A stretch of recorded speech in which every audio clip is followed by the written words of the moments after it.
device, and you can watch Fox 6 News streaming live. That app is free for Apple and Android devices.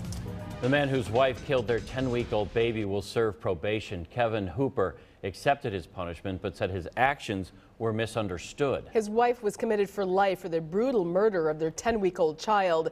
She suffered from a mental disease. Fox 6's Brett Begansky shows you how her husband, however, his journey is far from over.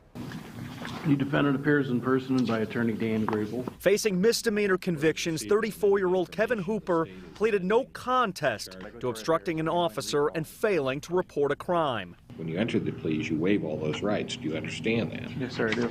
The state said Hooper did not try to deceive law enforcement back on September 15th when his wife Dana brutally murdered their 10-week-old child, and said Hooper did not try and cover it up. This law came about in the state of Wisconsin as a result of the infamous case in Florida involving a defendant named Casey Anthony. All sides agreed this was not a case of Cayley's Law, but a lapse of judgment. And I've thought about what would I do if I were in that circumstance, and I don't know.